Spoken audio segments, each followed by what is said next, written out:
So let's begin as usual with a little meditation.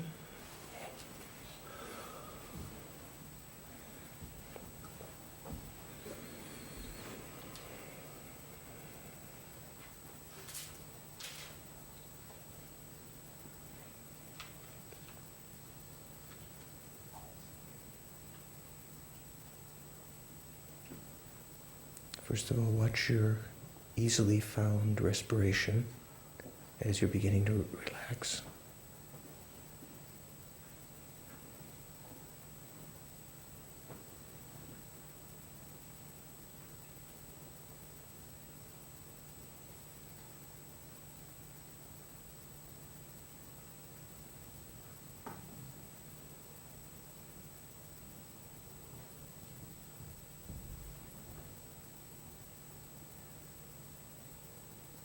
Remind yourself to let go of other thoughts.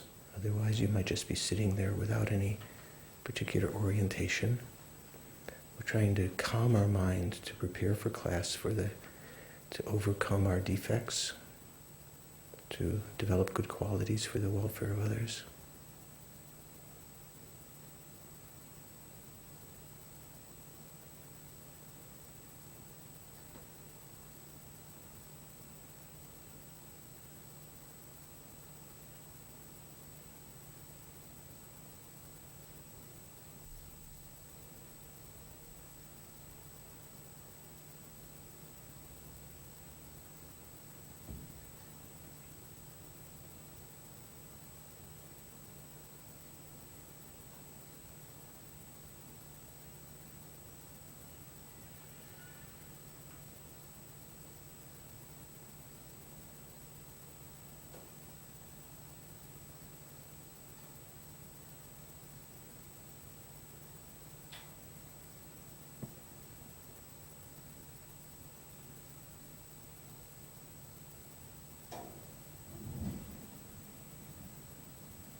And withdraw your attention to your heart area, to your heart chakra.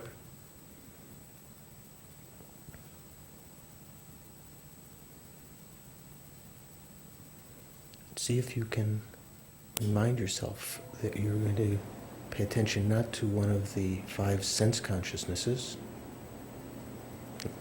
Actually, you can pay attention for a second. It's not the eye consciousness you want to pay attention to. Not that one.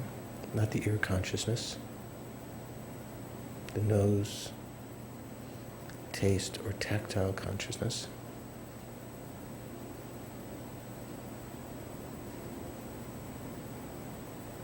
Just the mental consciousness itself, the 6th consciousness.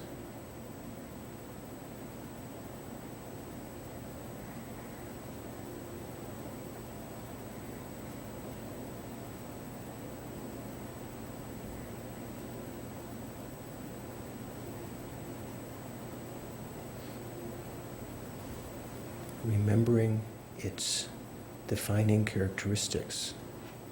Consciousness is that which is clear and knowing. See if you can get some experiential taste of that now.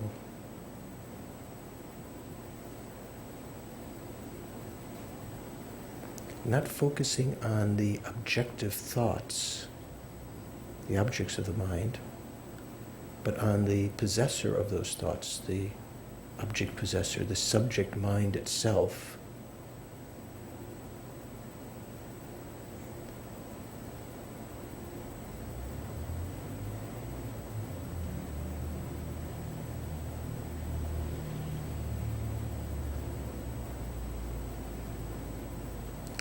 Letting go of the thoughts, automatically they begin to subside in the intensity of their appearance and the frequency of occurrence.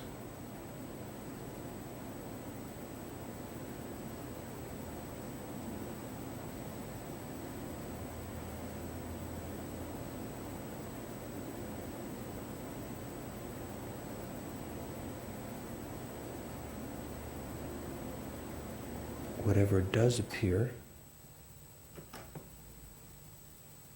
you can recognize as cloud-like within the spaciousness of your mind.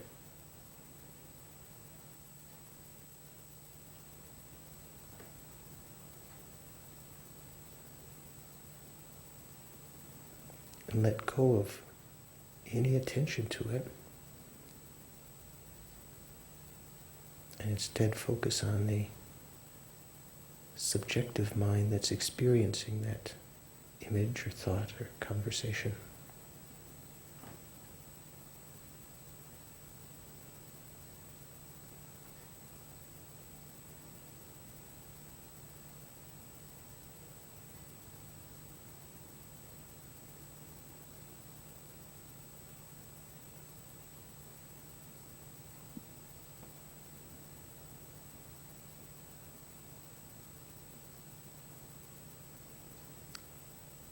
One might try a succession of moments of just relaxing, letting go of anything that occurs to the mind, recognizing it as an objective thought, and again trying to perceive the clarity, the spaciousness of the mind, its clear light nature, within which those thoughts are arising.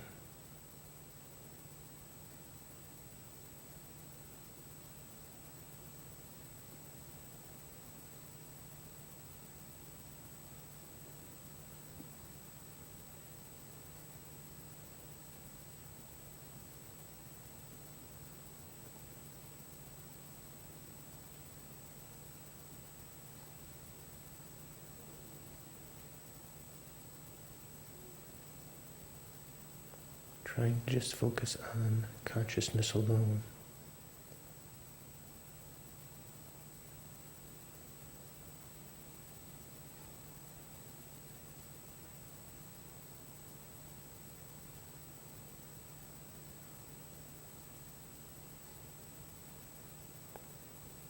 If the ego seems to be appearing, again, let go of that. And be like the veritable Daka or Dakini.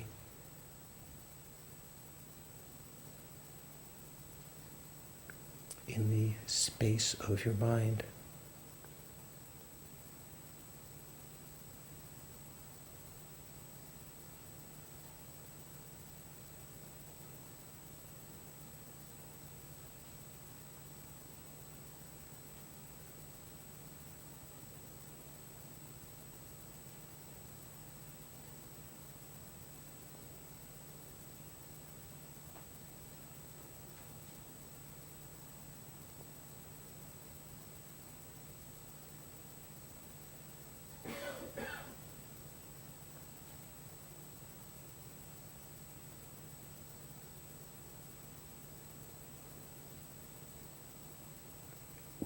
Recognizing this as an attribute, this nature of your mind, what His Holiness the Dalai Lama has referred to as the conventional Buddha nature, the conventional clear light nature of the mind.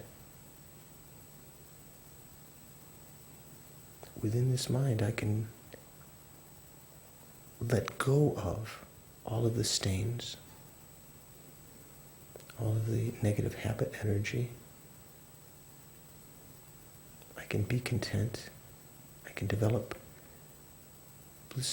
blissful consciousness in anticipation of whatever occurs, even hardship.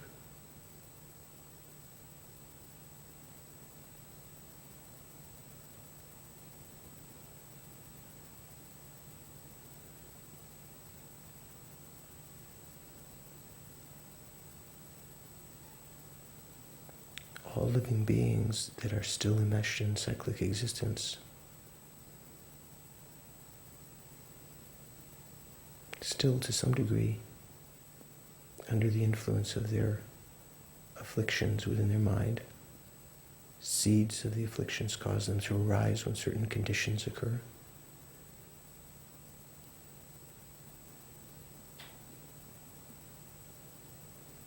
Anger and pride and other delusions arise. with different justifications according to a person's status and the outer conditions.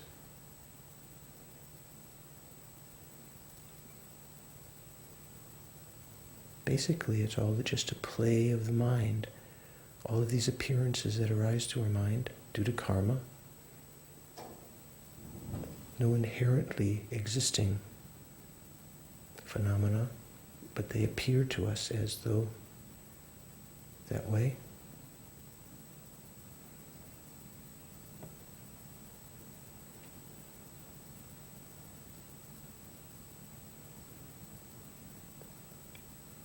Just as we would like to be free of all conflicts, arguments, suffering, abuse, criticism, so would all other living beings. And the only way to really get to the root, to be able to do that, is to control the mind for them and ourselves to control our minds.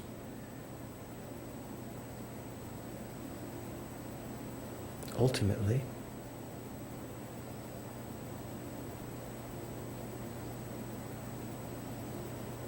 for the sake of all these beings who have been intimately related with me over numberless lives, who I don't recognize now, perhaps see only as alluring temptations or irritating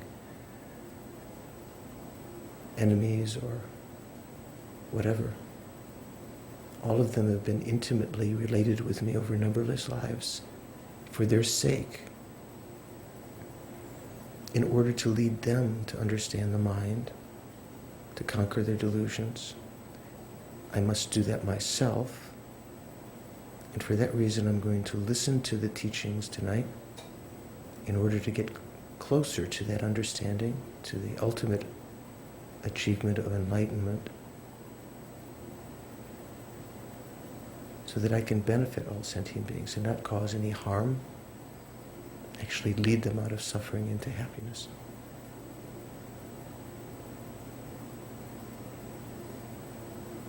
So I'm going to participate in the class tonight with that aim in mind. Long-term aim of discovering the nature of my mind, however long it might take, so that I can achieve Buddhahood for the sake of all sentient beings.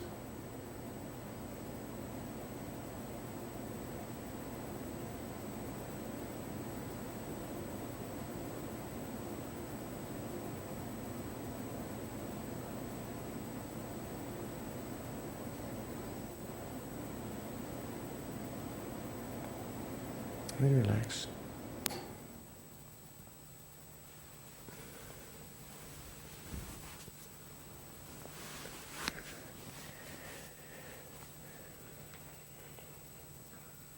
I don't see many of you with blankets on. You feel okay? Does someone know how to turn off the thermostat? Turn down the... I think so that it doesn't go on. Do you feel comfortable? Homo, do you feel okay? No? Okay. But that's not unusual, right? Be careful.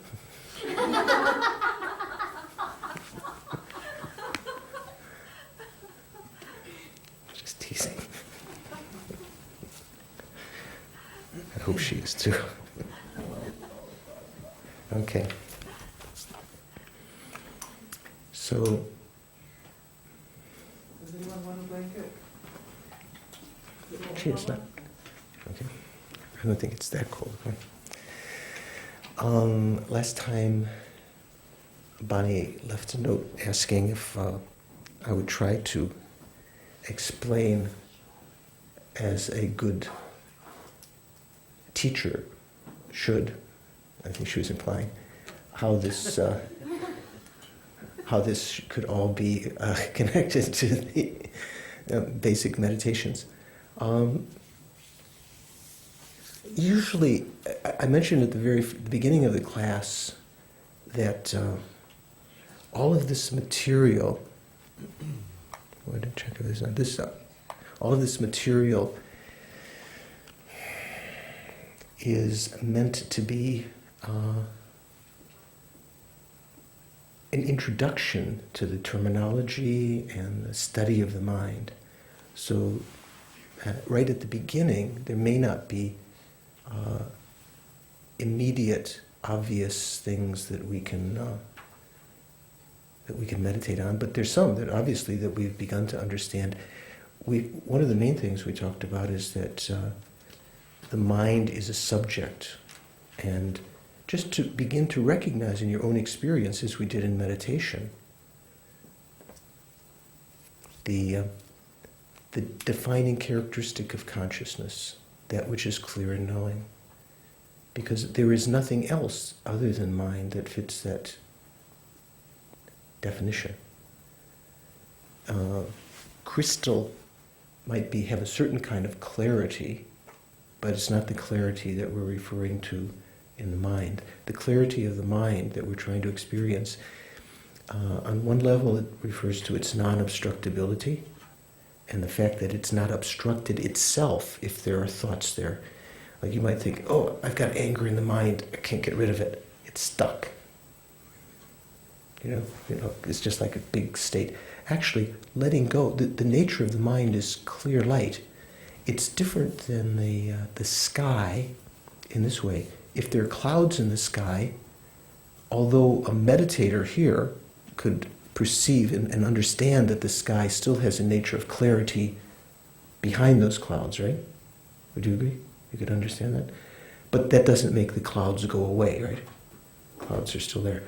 But in watching your mind, if you watch the cloud-like thoughts in the mind, and you give energy to them, they perpetuate. But if you let go of them, and you just perceive the subjective state of the mind, those objective thoughts, the thought patterns, the discursive energy that continues on, the constant conversation and judgment, that subsides.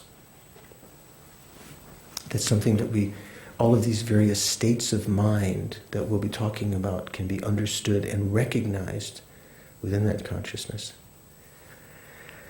We've talked just a little bit last time, we talked about what was the kind of the meaning of realization, when we realize something. Right? There are different words that are used in these various texts. There's never been yet. We're not in the golden age of Buddhism in America where there's a sort of a standard vocabulary that's everyone has agreed upon. So I find the word that conjures up to my mind a good meaning, realization. A consciousness which is realizing something is one which is incontrovertible. Do you remember this word? Which page was it on? Do you remember? On page 14? Page 13, I think, right?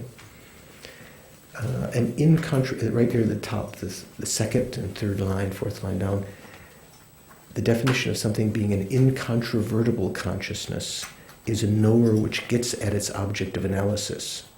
So this word incontrovertible, you might say, non-deceived, a consciousness which is not deceived about its object. Because much of the time, although our sense consciousnesses are usually not deceived about the objects, they sometimes are. Something which is not deceived about the object and also is able to induce a remembering consciousness of that later. That kind of consciousness is a realizing consciousness, something which has realized its object. So within our senses, a lot of what we experience, our consciousness does realize things. We hear a sound. If we're able to eliminate any wrong views about it due to hearing that, like it wasn't ambiguous, and we're able to induce later a memory of having heard that, that kind of is a defining characteristic of having realized that sound.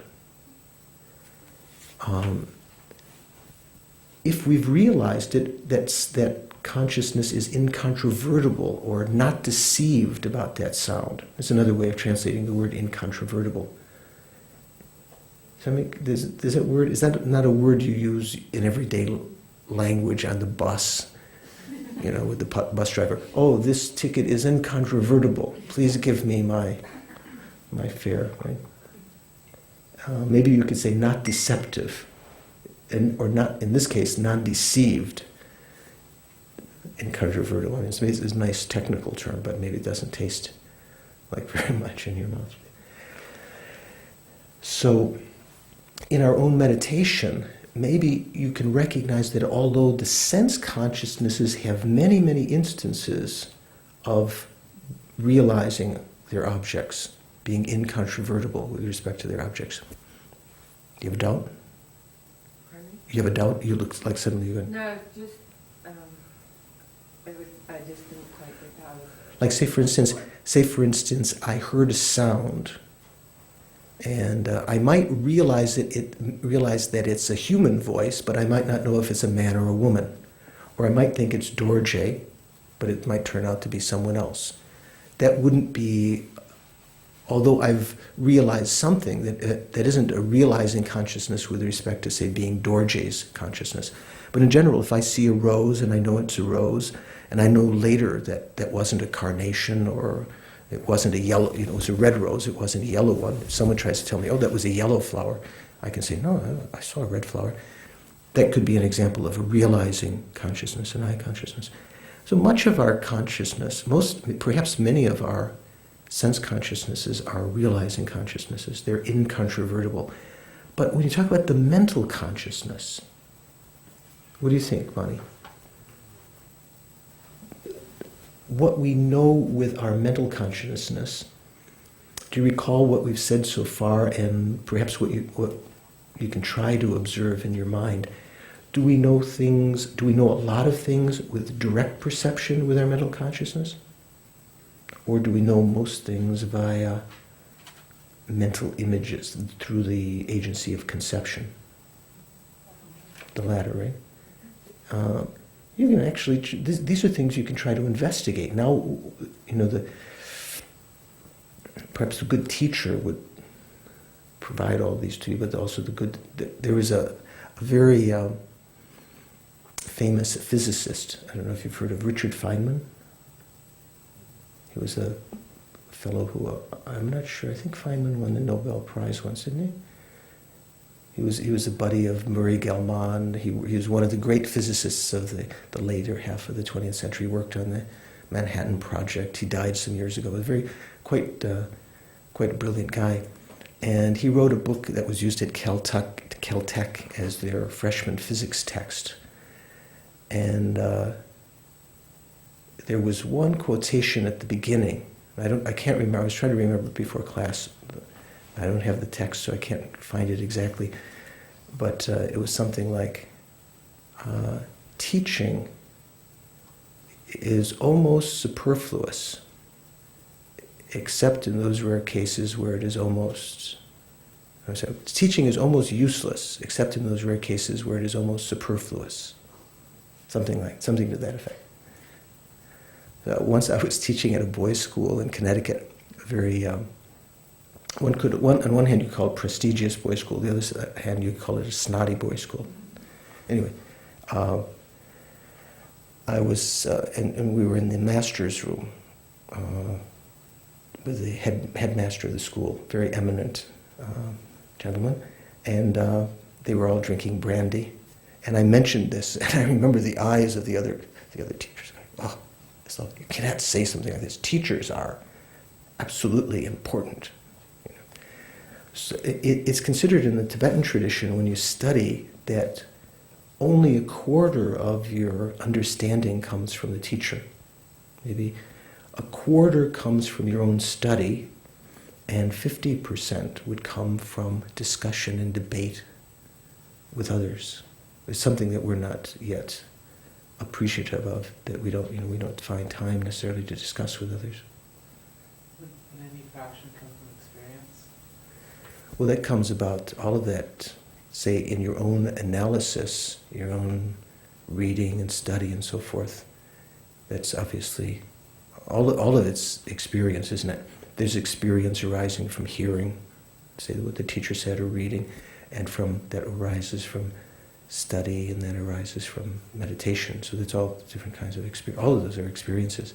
But it's said in Tibet, many of the great teachers, they realized emptiness in the debating courtyard while they were debating with others. So, in terms of just how this is applied, just watching your own mind in meditation. Just ask yourself, how much of what I believe, intellectually believe, do I actually realize? I believe things are, I'm right, usually. I'm lovable. Others are wrong. This and that there's a real solid reality out there. Maybe intellectually I might say I've heard that things are empty, but I still really believe these things. Much of the paraphernalia of our mind are not realizations. There are some things that we realize that, there's certain things like I saw a rose, or I tasted tea, or something like that. But perhaps a lot of some of the things that we think of are not really realizations. They're not incontrovertible knowers. We don't get at the actual object. We don't remove superimpositions with respect to it. So anyway,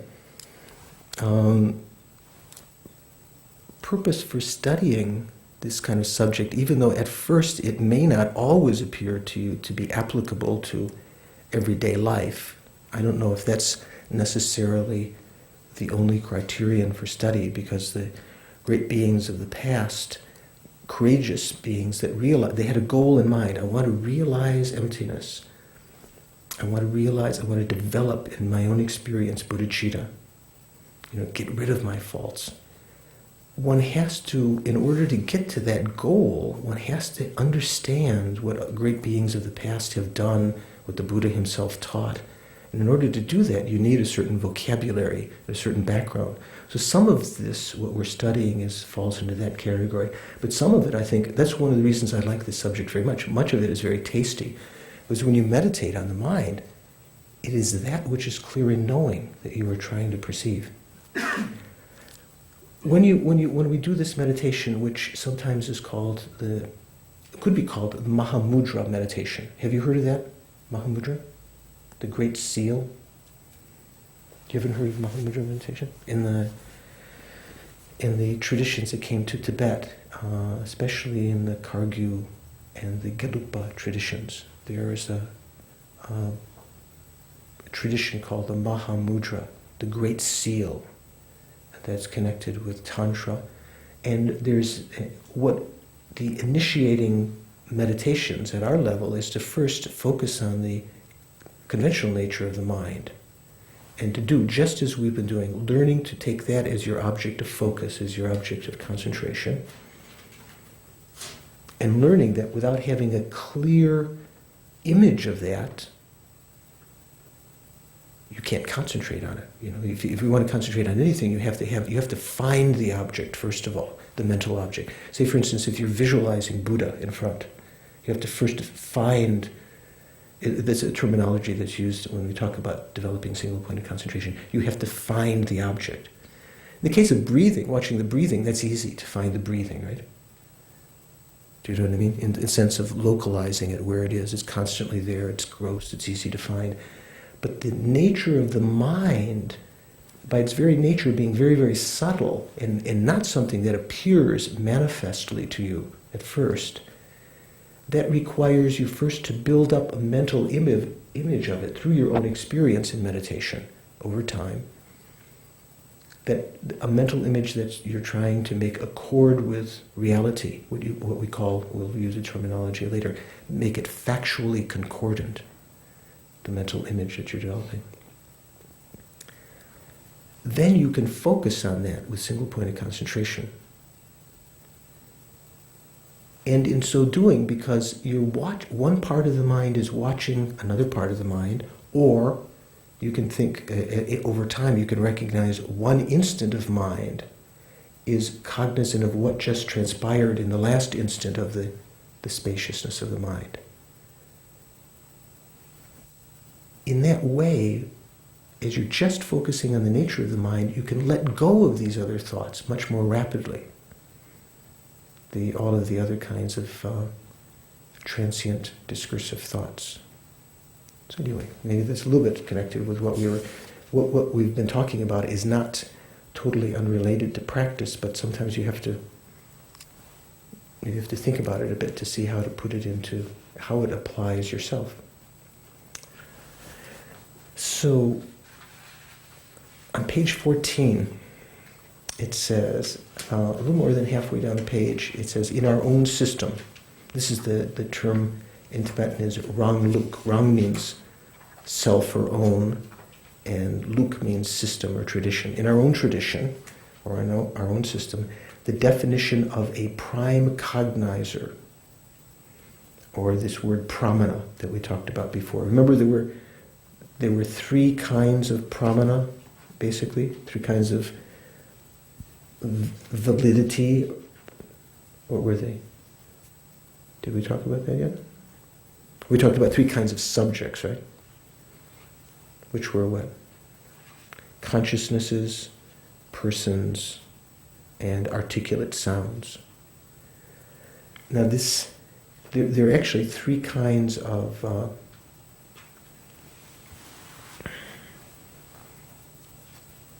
I should say two kinds. We'll say valid, two kinds of pramana: valid persons and valid cognizers. Here, the definition of a valid or prime cognizer is a new, incontrovertible knower. So the reason that in this text it's translating the Sanskrit word pramana as prime cognizer is because it's in a sense new. It says a new, incontrovertible knower. This is as opposed to the higher philosophical schools that say you can have this kind of cognizer, a valid or let me put it this way: a prime cognizer or a valid cognizer is something which realizes its object, but does more than that. It is fresh or new. So by the force of it, according to this point of view, this philosophical school, by the force of such a consciousness, it can induce a train of other thought instants. By its force, by that first instant of realizing something, it can, like the engine of a train, can pull all the other cars behind it. It's just the engine that has the motor or the engine, and is supplying the power. The rest are pulled along by that, right?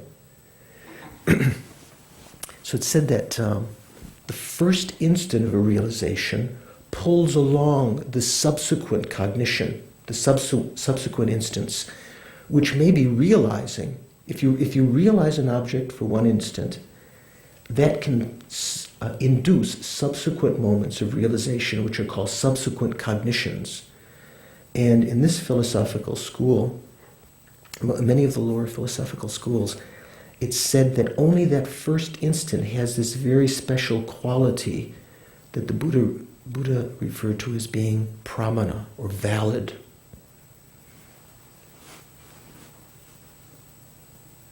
Really? Did you say something? Meaning all the subsequent ones are not common? Well,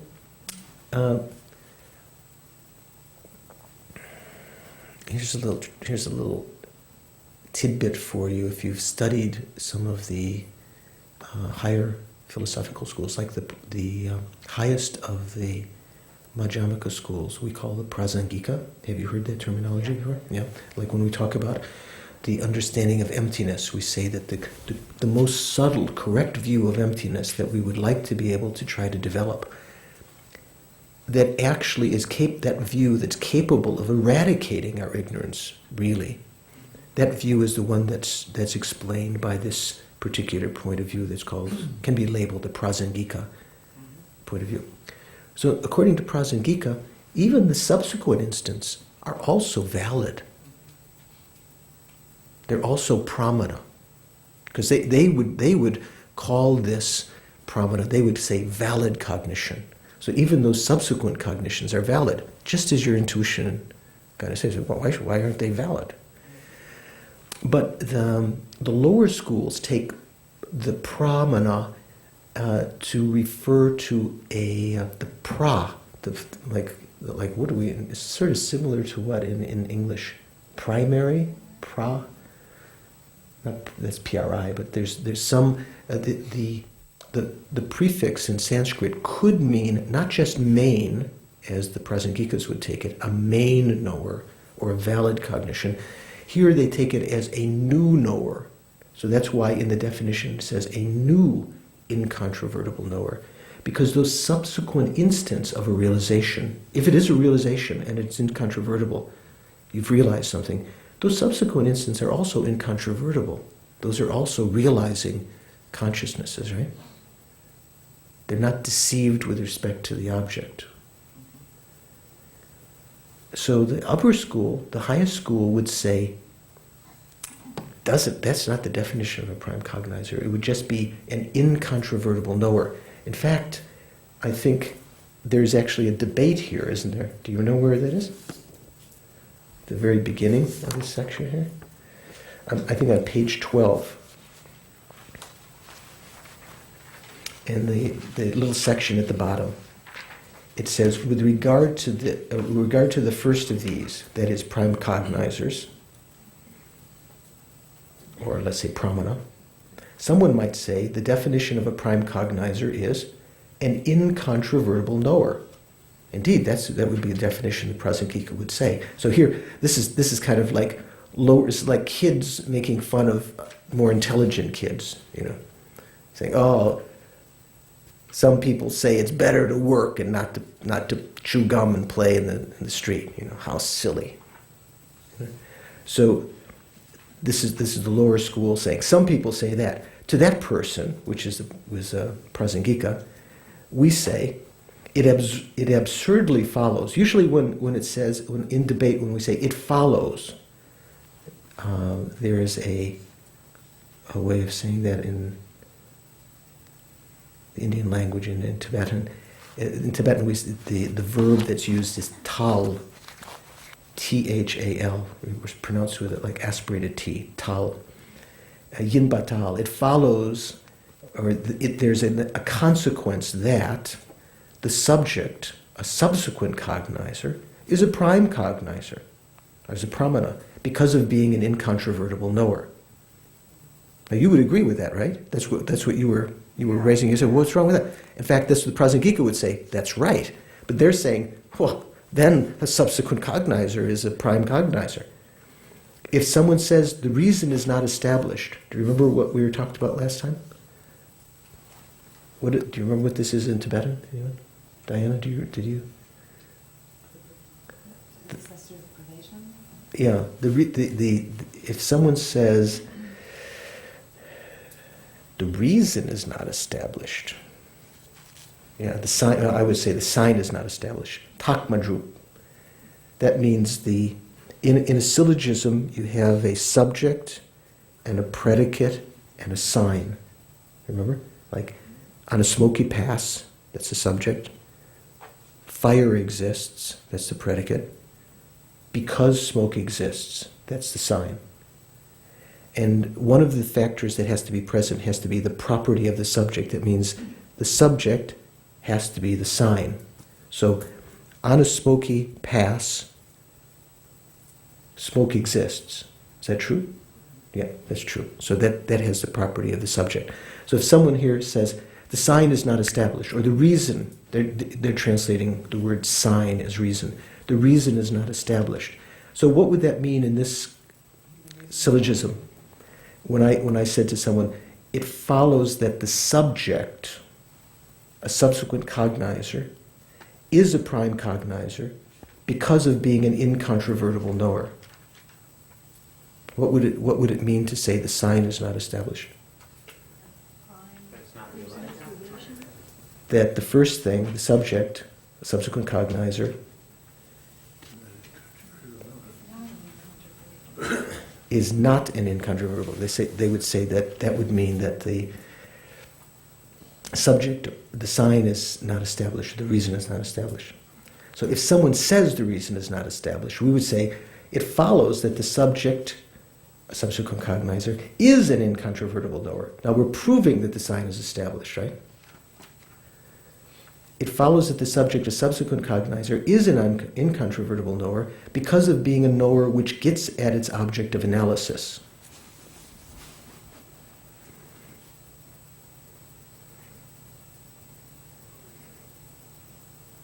So what is he trying to say? There's two things. In a debate here,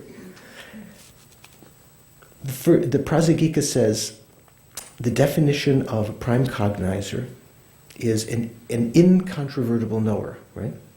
Is that wrong according to these tenets? That's wrong, right? According to these tenets, it has to be a new incontrovertible knower. It has to be fresh. So, to that Prasangika, we say it absurdly follows that a subsequent cognizer is a prime cognizer because of being an incontrovertible knower. Because in our tenets, these Cytronica tenets that this text is taught from, a subsequent cognizer is only drawn along by that first instant. It is not a prime cognizer. It's incontrovertible. It knows its object, but it's not called a pramana, according to these tenets. Okay? It has to have the quality of being fresh. What's the difference then between pramana and prime cognizer? The same word pramana, you could translate it either way. You could translate it prime or valid, but if you translate it prime, it kind of, the flavor is more the way that the Cytrantikas take it. It means it has to be fresh, maybe. I don't know. You might mean prime can mean main also. If you take valid cognizer, that's perhaps more the way the Prasangika takes it. Okay? So here the debate revolves around this kind of understanding. So to that person, to that Prasangika, we say this.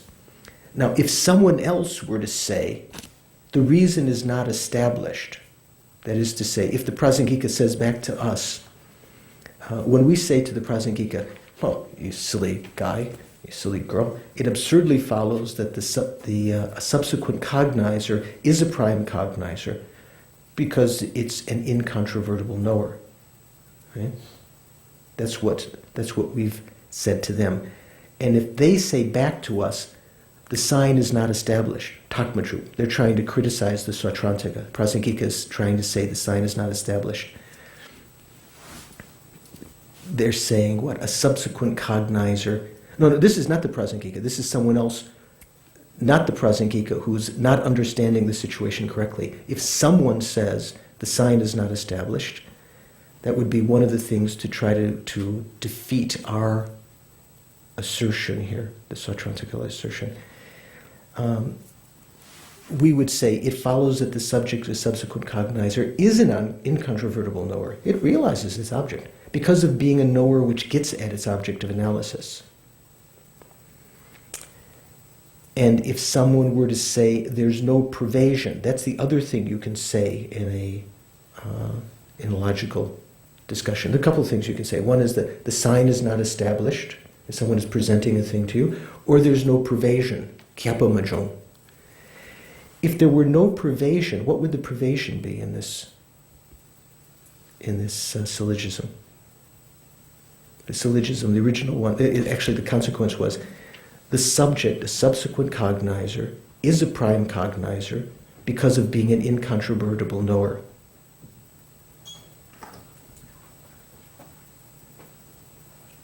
Sign isn't established because it's prime. Because? Because I forget what the last part was again. Let's see. it's a prime cognizer. A subsequent cognizer is a prime cognizer because of being an incontrovertible knower. So if there's the pervasion, that means whatever is an incontrovertible knower has to be a prime cognizer.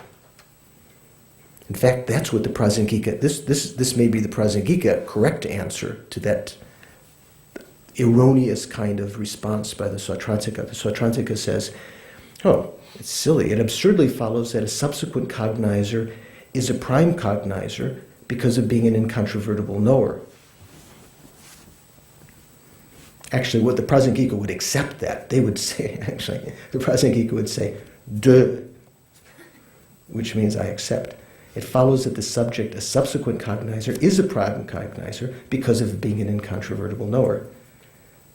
The word de means, it can mean desire or it means I accept. I accept that, I assert that. So if someone else, that's what the Prasangika would be the correct answer. Someone might say the sign is not established. Someone else might say there's no pervasion. That would mean there's no pervasion that if something is an incontrovertible knower, that it's a prime cognizer.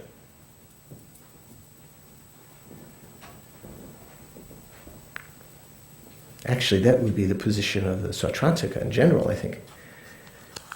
So just bear with me one more second. I know some of you are going to be saying, what was he talking about? So if someone says there's no pervasion, it follows that the pervasion, that whatever is a knower, which gets at its object of analysis, is necessarily an incontrovertible knower, does exist. There is a pervasion, because that is the definition of something being an incontrovertible consciousness.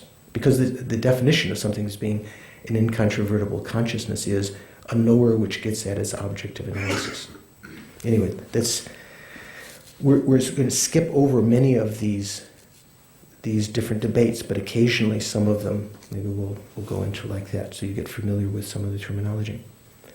So back on page 14, in our own system, that is this is the Cytronica system, the definition of something being pramana, a prime cognizer, that's how we're translating it, is a new, incontrovertible knower. So not only does it get at its object without any mistake, it eliminates misconceptions about it, but it's also fresh, new, the first instant of a train of consciousness. So there is a necessity, here it says, for expressing the three terms. In that term, that definition, there's three things. New, incontrovertible, knower. Now, usually in a definition, there are different reasons for saying different parts of the definition. Usually they're to exclude certain other possibilities from being that thing that you're trying to define. Sometimes it's just to eliminate other kinds of misconceptions, but generally they cut something off. So here, there's a necessity for expressing these three things, new, incontrovertible, and knower, as parts of the definition of a prime cognizer, because new, the word new, eliminates that subsequent cognizers are prime cognizers. You following? So generally, we would say, if you study later, the highest philosophical school, just as Karen's intuition was right on. Intuition is not always right, is it? Is your intuition always right? Someone was telling me, we had good discussion on this, whether intuition is actually, someone was saying intuition is wisdom, or is it Oma? I said it's accurate. It's accurate, okay. If it's accurate, it's a guess. Okay, but if it's accurate, it is wisdom. It's like it's incontrovertible. Not necessarily. No, I was just asking. This is Oma. I'm going to say Oma's just to nudge her in this direction, because as we're going to talk about these, maybe today I'll present what sort of one of the I don't like studying this lower school because I've studied the higher school, and I don't like going back to this school because then it makes me start questioning. And I thought, but I heard that it was this way, and then now she's pointing this way, and so this confuses me. And I don't like this. Sometimes confusion is good. Because we may think we've understood something, but until, like sometimes in debate, we may think we've understood it. I say, mug. Oh, mug has this little handle sticking out. All I think of, I understand mug this way. But then Diane says, no, mug, is has a circular edge to it, She's looking at it a different way. And if I say, oh, don't confuse me, excuse me, I just want this way, we don't really get the whole picture. Sometimes we have to, in our own analysis, in analytical meditation, that would be ideal if we had the flexibility of mind and the courage to investigate different topics from many, many different directions, and the creativity to look at things in different directions.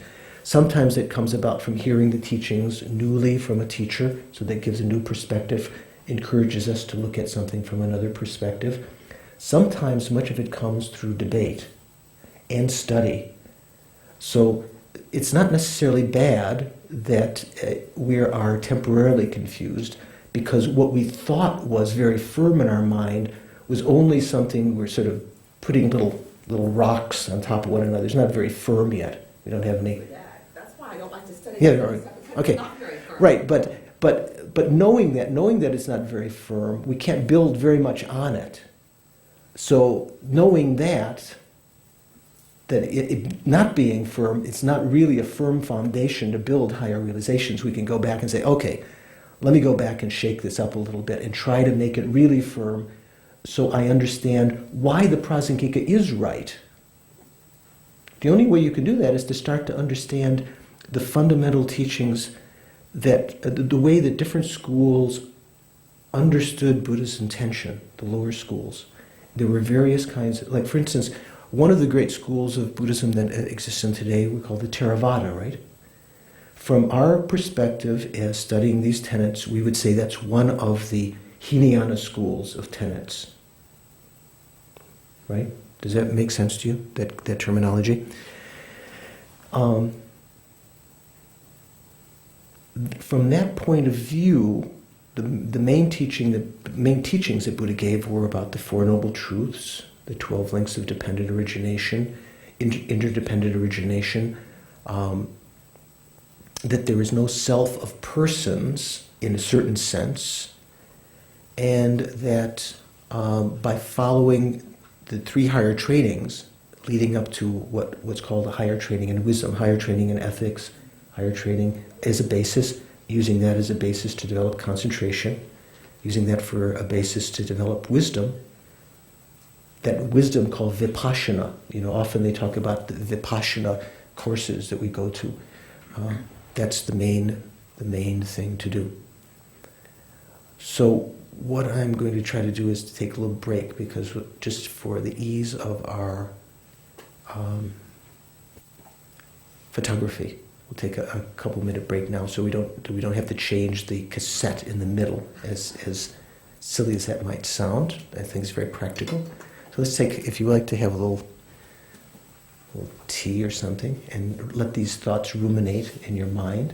When one tries to understand what's happening in looking at the mind, according to these tenets, maybe one would talk about something like autocognition or self-cognition, self-knower. But the higher schools say that there's no such faculty as that.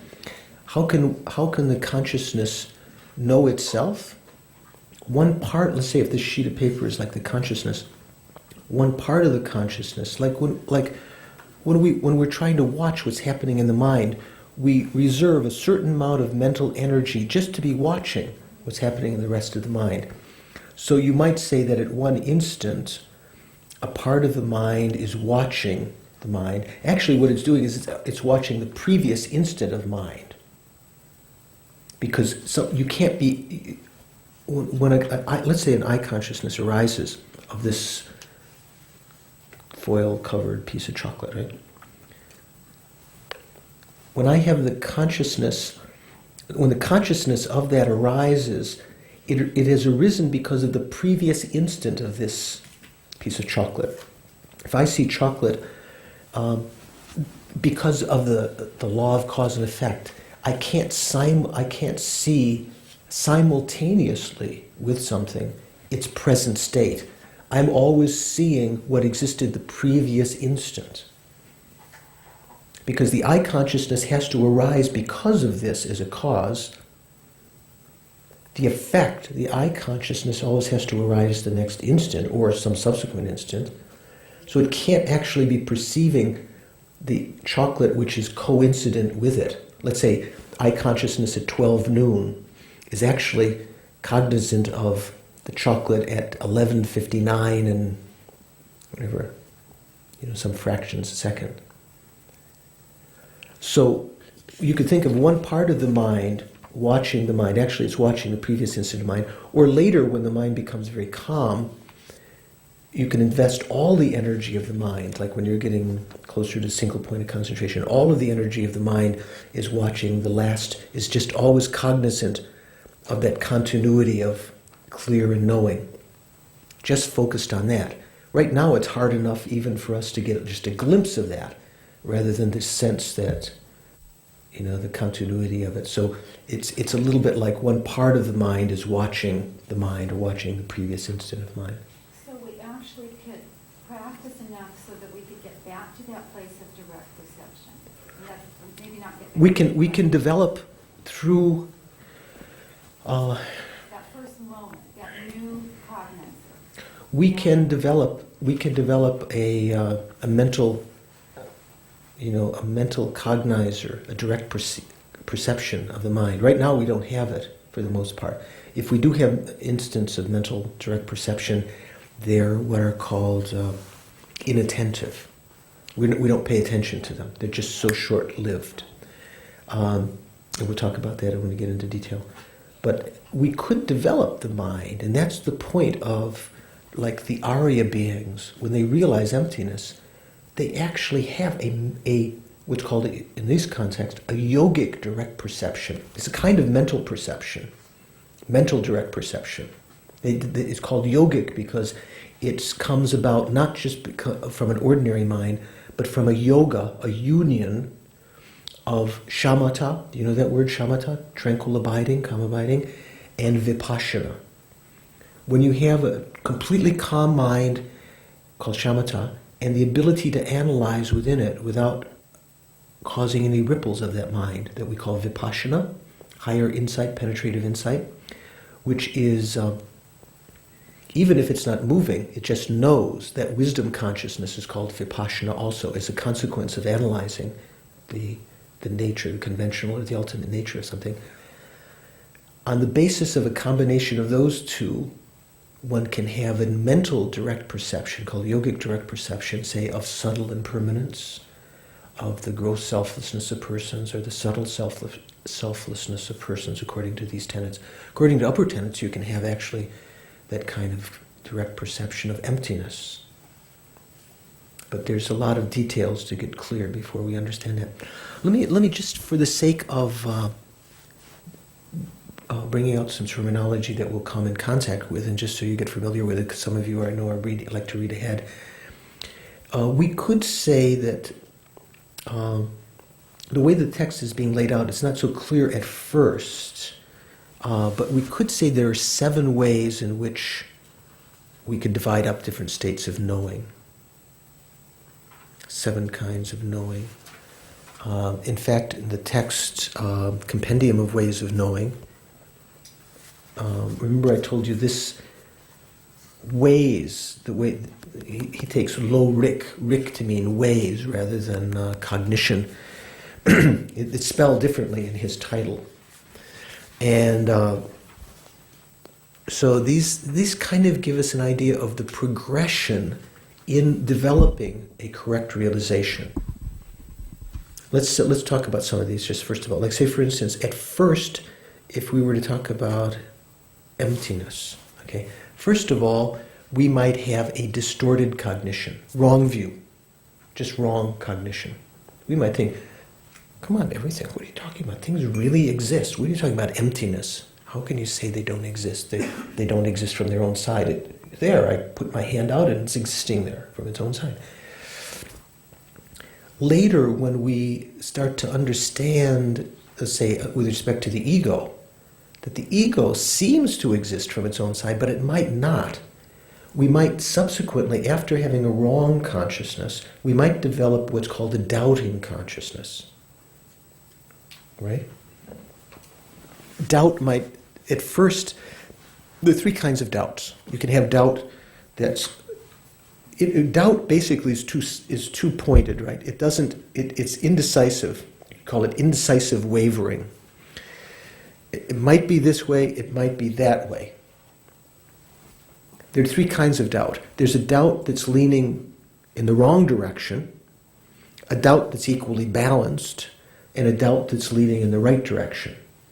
At first we think, no, I'm sorry, everything's permanent. Then we hear about the teachings or we experience something, and then we think, well, maybe they're not. Maybe they are. Maybe they are permanent, maybe they're not. No, they probably are permanent. Still leaning in the wrong direction. Then after some time we might be put in a dilemma and we think, maybe they're permanent like I thought before, but maybe they're not. I don't know. We're left sort of equally balanced out. If we think about it further, in a proper way, or led in a proper way, we can be brought to a doubt leaning in the right direction. Even though we're not convinced, we're thinking, probably not permanent, probably impermanent. Things are probably impermanent. Okay? So that's a second way of knowing, let's say, if we were to enumerate them. From that point, if we were to develop confidence or intuition, this is a word that we're bantering around, we might develop some confidence because we've become Buddhist, or because we've become Hindu or Christian or whatever, I'm a scientist or I'm an American, so we believe something. We might develop one of the texts is translating as presumption. We could translate it also as correct belief. That is, not just a doubt leaning in the right direction, but now a presumption that that's true, or a belief that that's true. Yeah, that things are impermanent.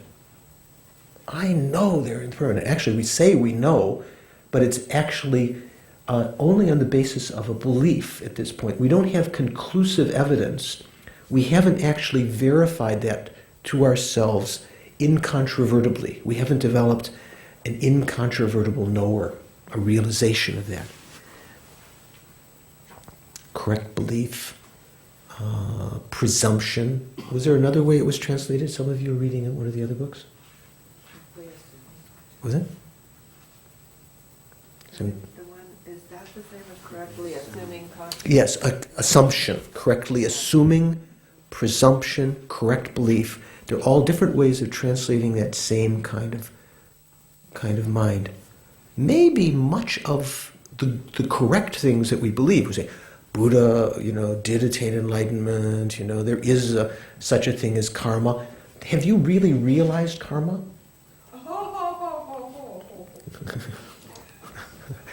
I hope we. I think so. Oh yeah.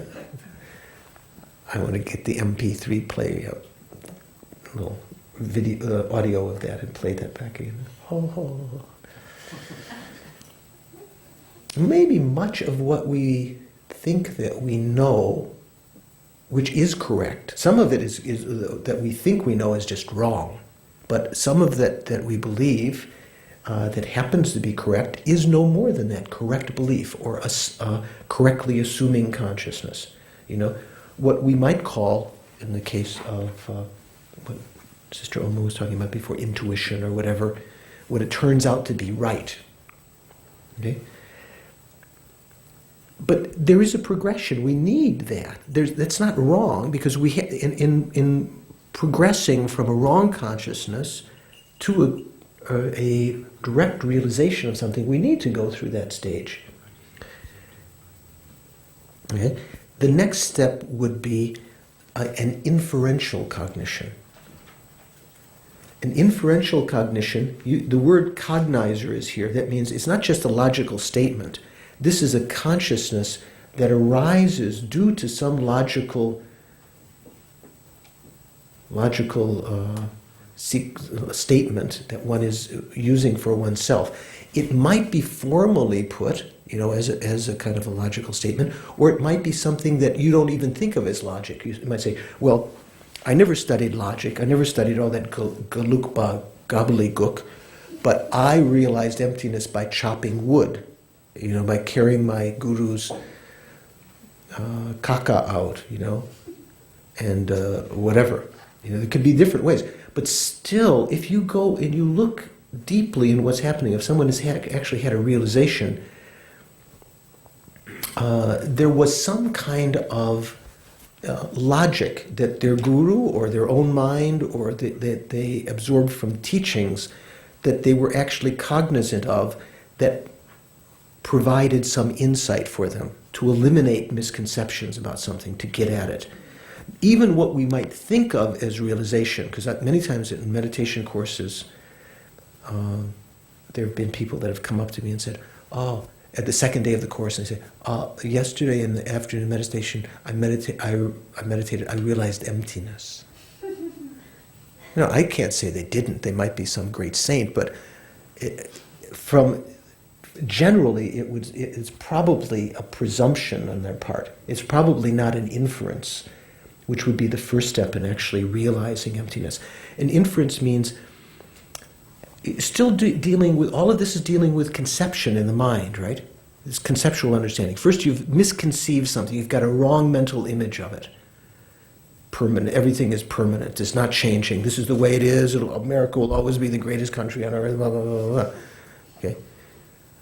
Then later you start to see, whoa, hey, maybe the stock market's going down, or maybe, oh no, but we're still the best. We're still always going to be the best. So a doubt leaning in the wrong direction. Maybe later you're not sure. Then later you think, well, maybe we're changing. Maybe America won't always be the strongest country in the world. Other countries, maybe we're the same. I don't know. But maybe we're going to change. Then you might actually have a belief in that. Not necessarily based on logic, but your mental image now is becoming more and more correct. It's factually correct, but not for any proper reason. It could be called, say, when you get to no longer a doubt, but it's become a presumption or a belief or assumption, whatever you want to translate that mental image is becoming more and more factually correct, but not for a proper reason. Okay, that's why it's called correctly assuming consciousness or correct belief. Then the fourth step is developing that mental image on the basis of correct reasoning, eliminating superimpositions and misconceptions about it.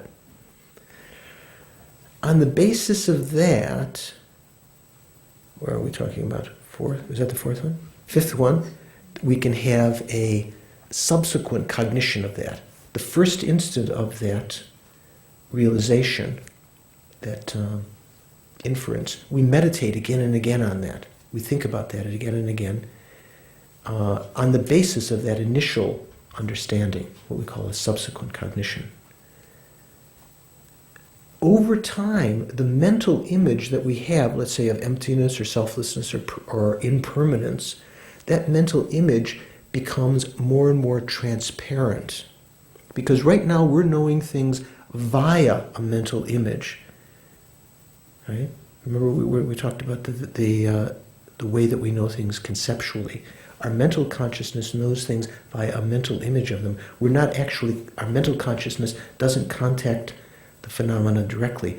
But over time, that mental image can become more and more transparent, and our mind can have a direct perception of that. What one was that?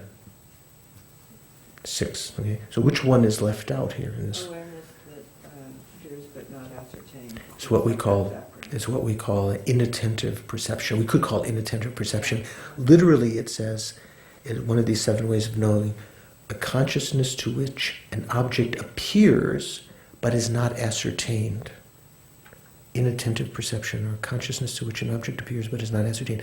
Such as, for instance, usually our ear consciousness can be, or our eye consciousness can be of various kinds. It can be what we'll learn here we can call a direct perceiver. Direct perceivers somehow know their object.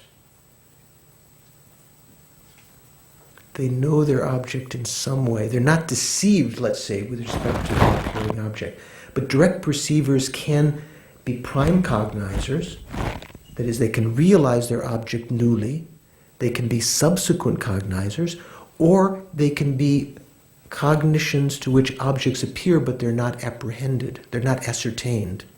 There's three ways you can have a proper eye consciousness, a direct perceiver. Either it's a prime cognizer to realize the object freshly, or it's a subsequent cognition. On the basis of that, it's realized the object subsequently, or something's appeared to your eye consciousness, but because your mental consciousness is paying attention to something else, maybe one of the other senses, or just thinking, you don't pay attention sufficiently to the eye consciousness. Even though the eye consciousness is knowing something, the mental consciousness is not paying sufficient attention to that to induce a remembering consciousness of that later. Like at the classic thing is at an accident, a hit and run accident, someone tries to remember the license plate, right? They say, I couldn't tell the license plate. I saw it, but I don't remember it. Maybe in hypnosis, if they can remember it, would that have been an inattentive perception? No, if they can remember it, if you could induce, it wasn't totally inattentive. Like say, for instance, are there more gals here than guys? Well, we're about equally balanced here. Okay, the guys are watching the 49ers. What's it coming to? What's the baseball team here? The A's. Okay, the guys are watching the A's game, and one of the ladies has made a nice meal, and she says, Dorje, come on, lunch is ready. Wow! The eye consciousness, maybe let's say the ear consciousness actually heard those sounds. It was a direct perceiver. Sounds is the old thing about going in one ear and out the other, right?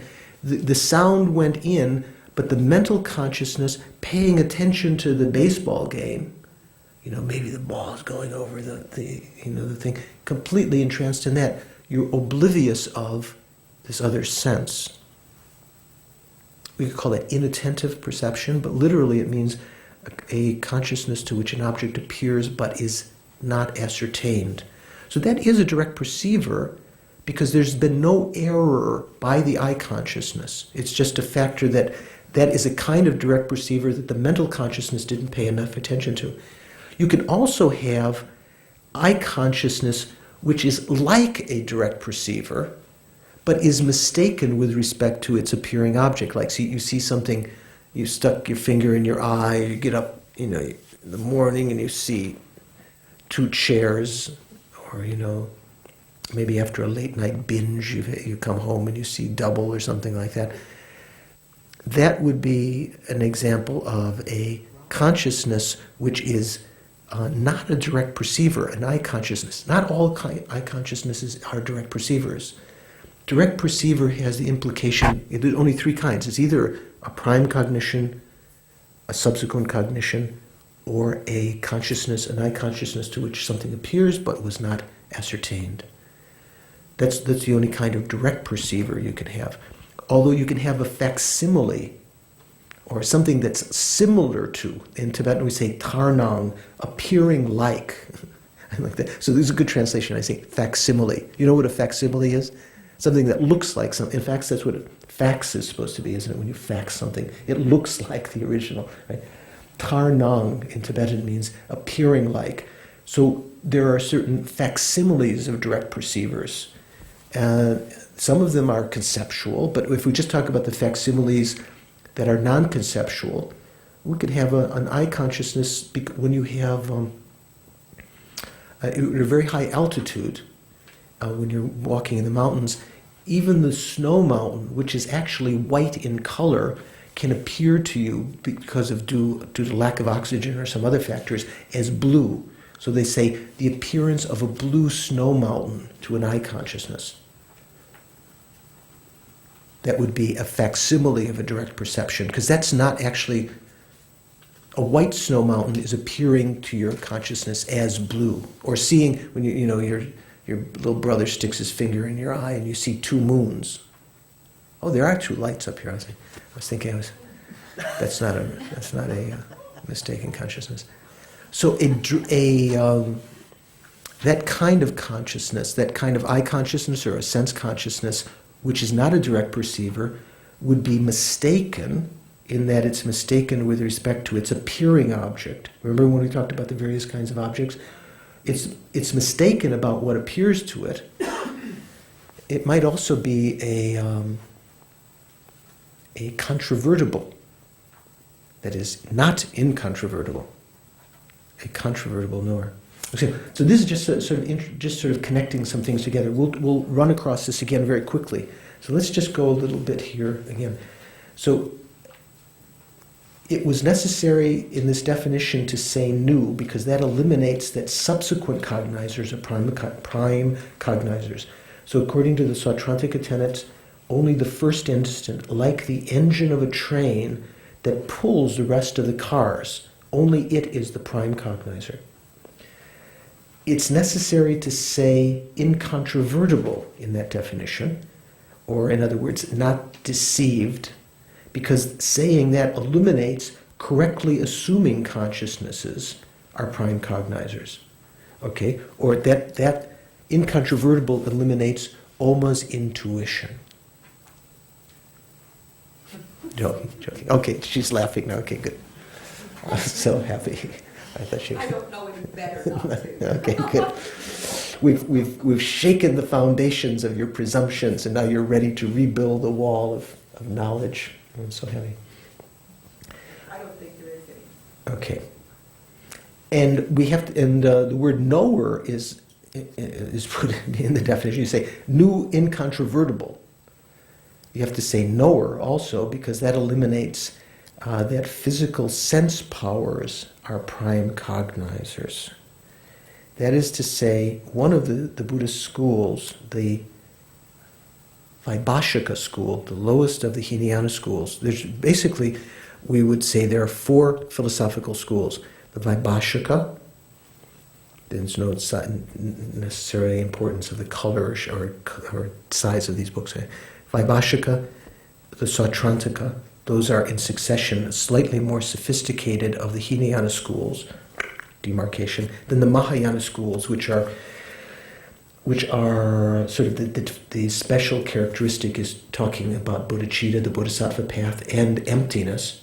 The first of those is called the mind-only school, or Chittamatra, also called the Yogacara, right? And then the highest of the philosophical schools, in general called the Madhyamaka, the middle way school, and even there, this has two parts. Some of these are also divided up. There's the one part called the Svatantrika Madhyamaka, and one called the Prasangika Madhyamaka. So the lowest of these philosophical schools, the Vaibhashika school, very famous in India. In fact, a very famous text that Asanga's brother Vasubandhu wrote on Abhidharma, called the Abhidharma Kosha.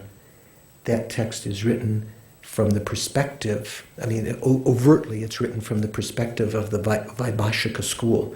Actually, many of the things in it are said kind of tongue-in-cheek. He wrote the commentary from the point of view of the Cytronica criticizing the Vaibhashika school.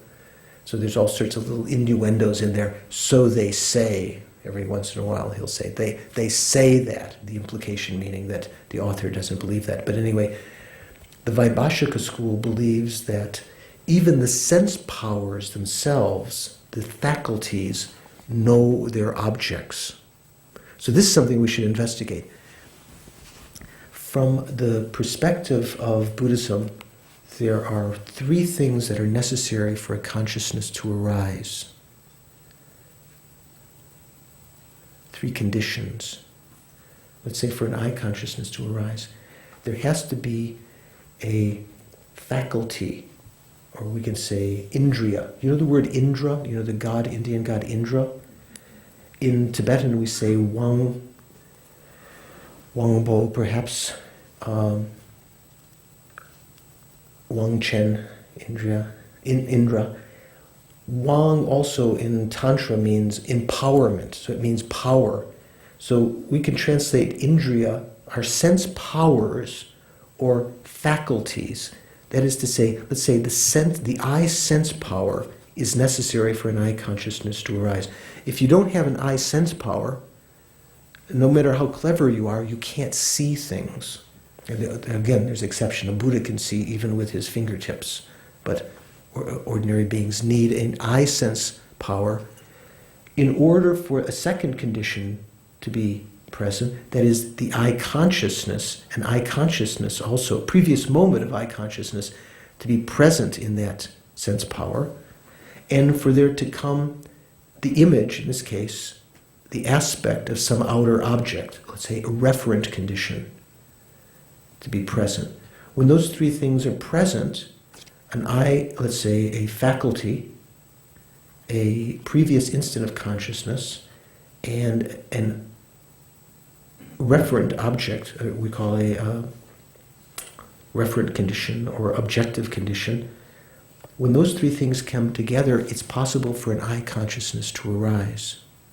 So that if any one of them is missing, we won't have an eye consciousness of something. If the object is missing, we can't have an eye consciousness of it, although we can conceive of it, right?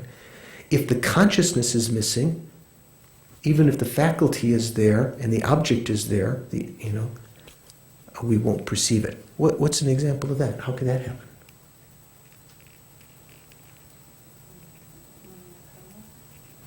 How about asleep? Asleep, dead, in a coma. Yeah.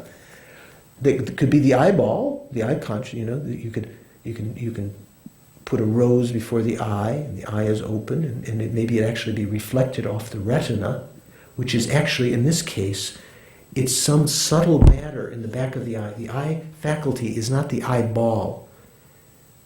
It's the actual subtle matter which is found within the eye, the fleshy eye, the gross part of the eye, what we would call in the West, I believe we would call them rods and cones that are in the back of the retina, back of the eye and the retina, that the eye consciousness actually pervades, and that acts as an interface for the reflection of the object to appear on that.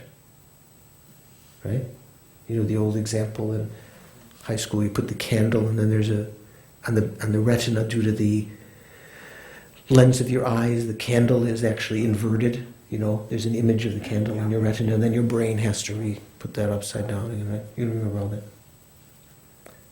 What happens when somebody is colorblind? Does that have to do with the rods and cones? It might be. That would be from a Buddhist perspective. That wouldn't be a direct perception. That would be like a facsimile of direct perception, because it wouldn't be appearing the way that it actually. It's consciousness then. It still would be a consciousness. It doesn't mean that a facsimile, a not direct perceiver, is completely wrong, but doesn't get at all of the information. But what I'm getting at here is that there are three conditions that are necessary. The faculty is what's called the empowering condition. That's what empowers, is necessary for the consciousness to take place. Like say the ear sense power or faculty, or wangpo in Tibetan, that might be in the, what is it called? Correctly, who knows about anatomy? Cochlea, is that how it's said? Yes. In the ear, then there's some little conch-like shape, and then there are some little philia of fibers within that actually sense the pressure. Perhaps that's the interface. That's actually what's meant in this case by the ear faculty. If such a thing is lacking, even if a consciousness is present, ear consciousness, from the point of view of Tantra, say, an ear consciousness might, at the time of waking, come to the area of the ear, but if the ear were damaged and that faculty was not present, one wouldn't be able to hear sounds. there has to be an outer sound, an object condition, and there has to be an immediately preceding moment of consciousness that acts as the what's called the immediately preceding condition. Without that, if there wasn't an instant of consciousness there before, or an instant of consciousness to act as that first, as the basis for that first instant of your consciousness, the ear consciousness couldn't arise either. In a simplistic way, you could just say, if the ear consciousness is not there, either because the person is asleep or dead or in a coma, that's lacking the immediately preceding consciousness. Nose faculty, where is that? Is it this big hunk of meat? Is that the nose faculty? In your brow. Maybe within the nose there are certain areas that are sensitive to different odors. Certainly the tongue, you must have done experiments. You put a piece of sugar in one place, you don't taste it. You put it in another place, you taste it. You know what I'm saying? There are different receptors. So it's the faculties are referring to that. It's said that the body faculty pervades all of the cells of the body except for the fingernails and the hairs. The roots of the hair there's still a sense of touch, but you can cut the hair and you don't feel anything. Maybe when you're a kid you were afraid because it was pulled a little bit. I think also, if I'm not mistaken, the brain itself may lack. Although it doesn't say that usually, I haven't seen that in the Buddhist scriptures. I think when people do operations, it does lack a sense of tactile. It seems like that. Maybe there's some parts of it that do, but it seems like there's some parts of the brain. Pardon? There's no nerve endings. There's no nerve endings in the brain. So, although it doesn't usually, maybe because they didn't do experiments like that on live people with their brains. I don't know. Maybe it says that somewhere in the Buddhist scriptures, but I've never seen it said. Usually they say the body sense power, sense faculty pervades all of the body except for the nails and the hairs. Maybe what it means is the external part of the body. Maybe that's what it's meaning by that. So there's 3 conditions that are necessary. And according to the Vaibhashikas, even the physical sense powers know their objects. Say, for instance, chocolates, an image impinges upon the eye faculty. According to Vaibhashika, they would say that knows the object. Or that is a prime cognizer, rather. That is a pramana of that object. And here, in this definition, it says it has to be a new, incontrovertible knower. So you say, faculty is not a knower. The immediately preceding condition is the knower that gives rise to the next instant that actually knows the chocolate. Okay? Does it make some sense? We lost? Maureen? So, when we hear stories that certain students actually, physically say, there's some stories about students who have a perception of their guru as a Buddha. They actually see them. They're not using that. They mean visually. This is what Amy's telling us. In rare cases, there may be a student who can see someone as a Buddha. They are seeing, where they're seeing something different than what we would normally see, but their eyes are still, just like we're talking, their eyes are, the faculty is intact. The faculty isn't off. Is our where is this crossover? Yeah. I'm not it's a little bit, I'm not quite so simple to explain, I think, if indeed I understand myself. Different yogis and yoginis, meditators, have had perceptions of Buddha in their meditation. Often that's generally how they perceive. Sometimes due to the mental consciousness, due to that kind of experience in mental consciousness and having a correct mental perception, a training of the mind, say having realized emptiness and so forth. Even when the eyes are open, the mental consciousness can seemingly perceive, can conceive of and perceive outside the appearance of Buddha. It might be a conception, or it might be actually a mental yogic perception to a yogi or yogini, great meditator. Even when their eyes are open, their mental consciousness may be perceiving some things directly, like the appearance of Buddha. The Buddha sitting on someone's shoulder or on their head or something like that. Or one might perceive through that kind of agency perhaps one's guru as an aspect of the Buddha. But there's a lot of different things involved.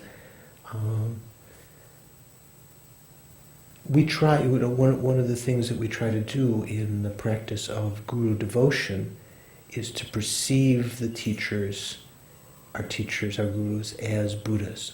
Okay?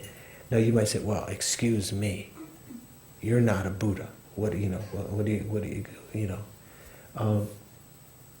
The point of that kind of practice is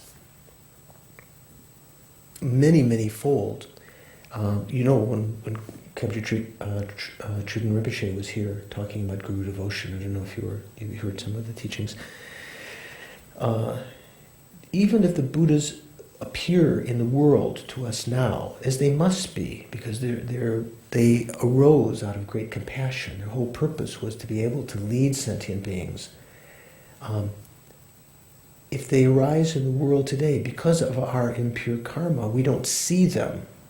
But we don't have a direct perception with our eye consciousness as them appearing as Buddha. We don't have the karma to have that kind of perception, even if they were to appear as a Nirmanakaya. And so the Buddhas sometimes appear as impure forms so that we can perceive them. Not because of any lack on their own part, because we're not able to perceive them. And one of the practices is to try to supersede that appearance, that impure appearance to our eyes and our ears and our other senses, to supersede that with a constant recollection that this is the vehicle for the Buddha's teachings coming to us, like the lens that can focus the sun. It said that the gurus there are many analogies that are so-called reasons to explain why the gurus can be seen as Buddhas. It doesn't mean necessarily that if I say like this, doesn't mean that any individual is necessarily Buddha, but there's only advantage in understanding that way, because even if someone is not a Buddha, if they are a qualified teacher, if they have the qualities, let's say, of a Mahayana guru, they have compassion, and their mind is subdued by ethical behavior and more subdued by concentration, say super subdued by wisdom, the three higher trainings. They have realization of emptiness, they have great compassion, they have great skill in teaching, they have more knowledge than the disciple, they have enthusiasm to teach, and so forth. Not indefatigability and so forth. If they have a good number of these qualities and they're qualified Mahayana gurus, then if we see them, if we practice and understand their teachings as the vehicle of the Buddha, that this is actual, even if the Buddha were here, they would be teaching nothing different. If Shakyamuni was here, we create the karma to receive the blessings in our mind of the Buddha. We take what they say as, this is what the Buddha said. And even the Buddha is present, and they say things, and we go, oh yeah, you say, yeah, right, I know. Even the Buddha is present, and we don't have any faith that they're Buddha. We don't receive any blessings in our mind. It doesn't transform our mind at all. So that kind of practice of guru devotion has many different levels. On our level, it might be just trying to overcome our constant, adherence to the impure appearance of the guru, and to see them, to have a mental understanding coexistent at that time when you're perceiving them or listening to them, that this is actually the sort of like the out of the void, the Buddha's advice coming out to us. So there can be many different ways that can take place. It can be that those higher beings, some higher meditators, actually seem to have a direct perception. I don't know, but in general, I think it would be, for most of us, it would be more on the level of superimposing the mental understanding while the outer is going on. But there can be, if there is a direct perception, it's going to be more in the mental realm, I think. It can be, in like the case of a Sangha, when he meditated for many years, he thought the dog that he encountered after coming out of the cave was just an old dog. And when he purified his karma sufficiently in trying to take out the maggots from her sore, he opened his eyes, saw that it was actually Maitreya. So perhaps in some cases, that's quite not the ordinary kind of thing. It's just, I went to see, someone in San Francisco goes to see the Dalai Lama and sees them actually with their eyes as Chenrezig. I would be very surprised. It would have to be someone with incredibly pure karma. Well, let's go a little bit further. Otherwise, we could talk about all sorts of interesting things and never continue. So, when prime cognizers are divided, so what we're dividing now, one way of dividing all knowers is into prime cognizers and non-prime cognizers. So we're going to, first of all, to talk about prime cognizers, we have to say what the divisions there are. So there are two kinds of prime cognitions. Only two ways that we can freshly, incontrovertibly know something. One is called direct prime cognizer, that is a direct perception, which is a prime cognizer. The usual way, it might be with our senses, but it can be a direct prime cognizer with our mental consciousness, like realizing emptiness directly. The other way is an inferential prime cognizer, an inferential realization. So we realize something incontrovertibly with our mental consciousness. Direct prime cognizers can be sense cognizers or mental cognizers, but inferential prime cognizers can only be mental, right? You can't have inferential cognizer with your eye consciousness or your ear consciousness or your senses. So the individual definitions, illustrations, and so forth will be explained later. So now, in order to define what a direct prime cognizer is, we have to first understand what a definition of a direct perceiver is. We haven't had the definition yet. So what's the definition of a direct perceiver? We've had some kind of illustrations, like sense direct perceivers. Remember we said there were these three kinds, either prime, subsequent, or inattentive, and so forth. So the definition of a sense, what do we say? A direct perceiver in general. What is a direct perceiver? A knower which is free from conceptuality and non-mistaken. Free from, actually, I think Lati Rinpoche says in his book, almost redundant, because if something is, we'll see later. These two things are related to one another. Non-mistaken, when the word non-mistaken doesn't mean that it's absolutely correct. It means it's not mistaken about its appearing object. When we use the word non-mistaken, it's referring about always the appearing object. Say a conceptual consciousness.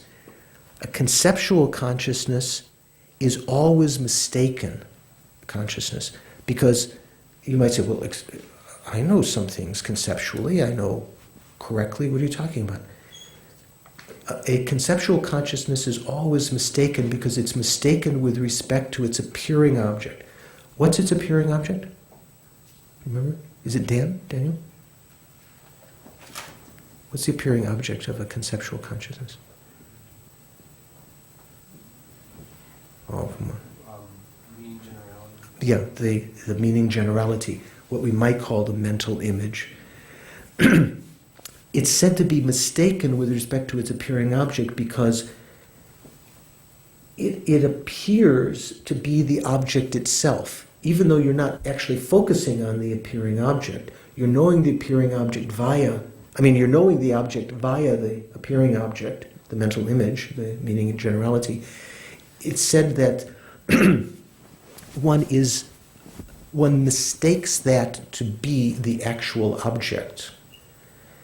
So,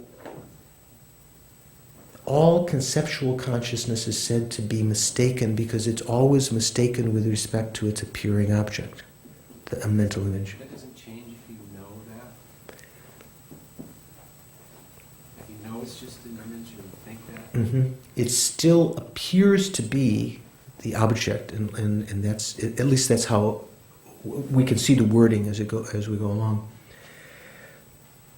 A knower which is free from conceptuality and non-mistaken, that is a direct perceiver. Let's continue along, and then we can talk about what is eliminated by this definition next time. We just have a few more minutes left, I think, right? I mean, do you have any? Right here. 12 minutes left. Okay. Good. So when awarenesses that are direct perceivers are divided, there are four. Now this is very useful. This is very important to know. There are sense direct perceivers, mental direct perceivers, self-knowing direct perceivers, and yogic direct perceivers. Sense direct perceivers, mental, those are the ones we've talked about mainly, sense and mental. I've also mentioned a little bit about yogic direct perceivers, which are kind of a variety of mental direct perceiver, but we didn't talk much about self-knowing direct perceivers.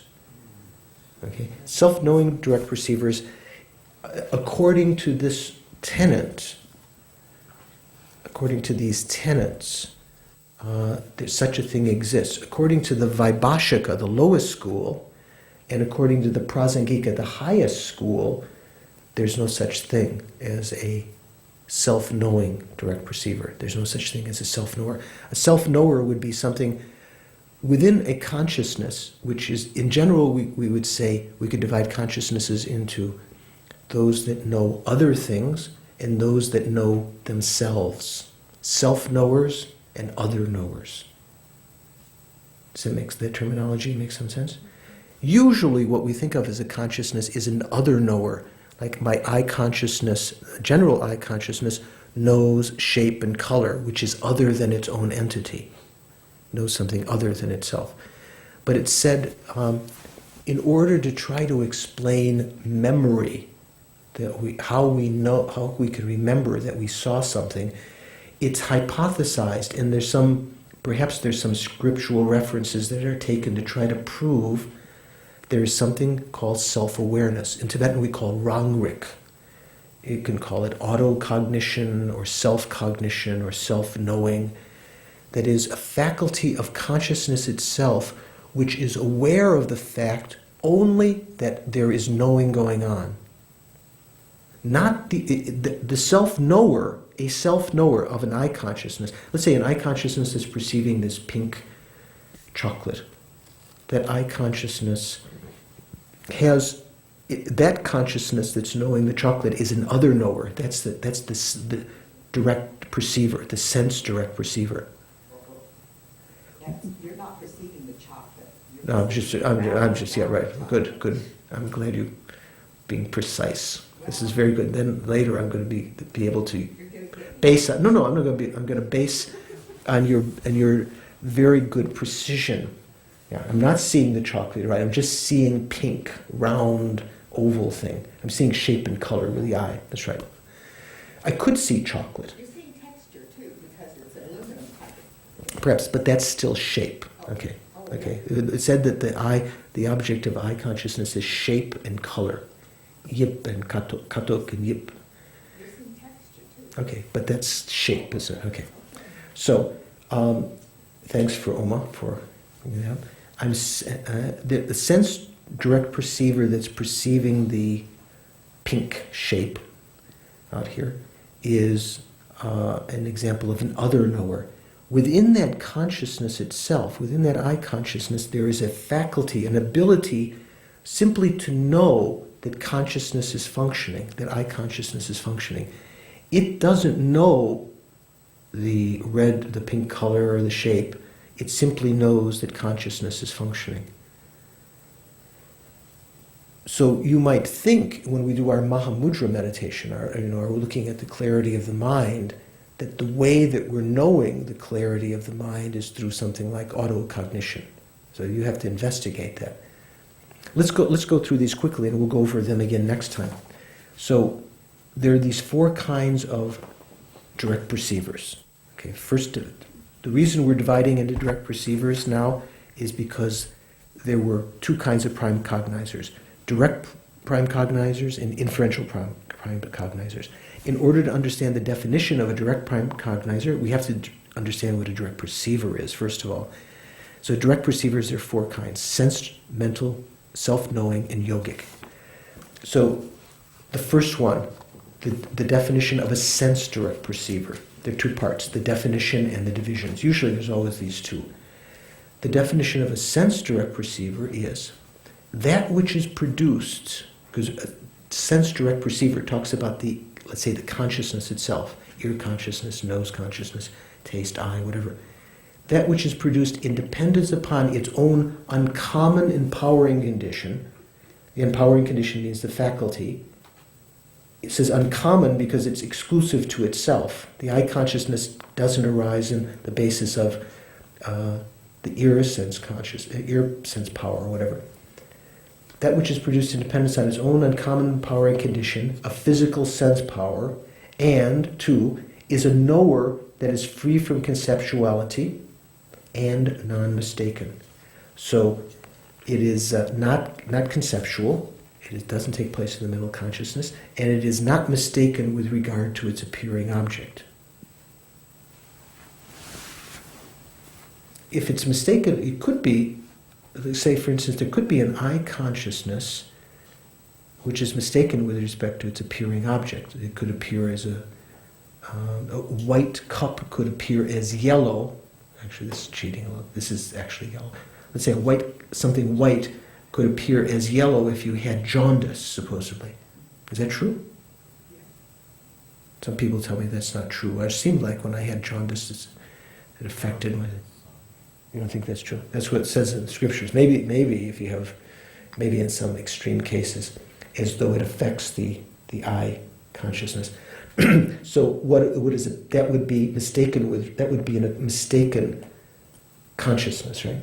Because it's mistaken with respect to its appearing object. So that would not be a sense direct perceiver. So when sense direct perceivers are divided, you can divide them into these 3 that we mentioned before. Prime cognizers, subsequent cognizers, or inattentive cognitions, or literally awarenesses to which an object appears but is not ascertained. So there's 3 ways we can divide up. I'd mentioned this before. 3 ways we could divide up direct perceivers. Or we could divide them up into 5. We could say that there are sense direct perceivers that apprehend visible forms. When it says form here, maybe you should note that means visible form, because, or would you say visual? Visual or visible? What's better? Maybe visible form. Because the word rupa in Sanskrit, you know the word rupa? Rupa? When sometimes people talk about statues, they say, what a wonderful rupa. That means what a wonderful form. Representation, form representation. Rupa, or Tibetan zuk, means form. It also, the exact same word means visible form. In English, there are 2 different, this has form, say, the tactile object has form also, but not visible form. So this is talking about, there are sense direct perceivers apprehending visible forms. That means eye consciousness. Sounds means ear consciousness. Odors, obviously nose consciousness. Taste, and tangible objects. Sense direct perceiver perceiving tangible object is the sense consciousness. So let's stop here, And let's just do a very brief dedication, and then if you had some other conversation, we'll continue next time. If you can continue on reading, and hopefully some other good questions will come up.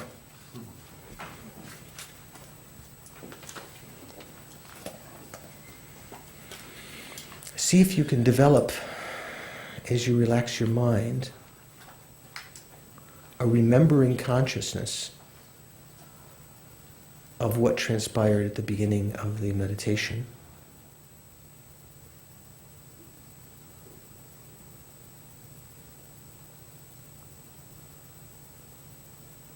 And use that as a basis then to actually have a feeling of immanence, of actual perception of the continuity of your mental consciousness.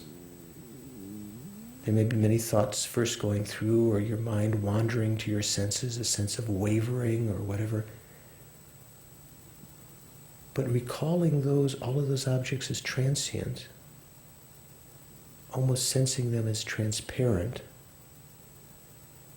try to sense the clear light nature of the mind that is always present, that allows for those various objective states to exist.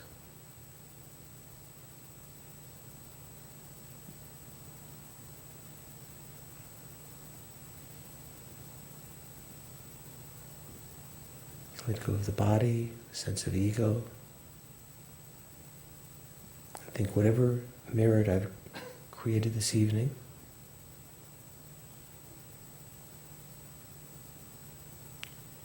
may it ripen in my courage, my wisdom, my compassion to overcome my own faults, to develop good qualities, to have the aim of working for the welfare of all sentient beings. Due to these merits, may I quickly achieve a state of omniscience, where I've eliminated the obstructions to liberation, the ego grasping, the obstructions to omniscience, the various gross kinds, like the self-cherishing thought, and the subtle ones that prevent me from seeing the two levels of truth simultaneously, all phenomena of the past, present, and future. Due to these merits, may I quickly become a compassionate Guru Buddha for the welfare of all sentient beings.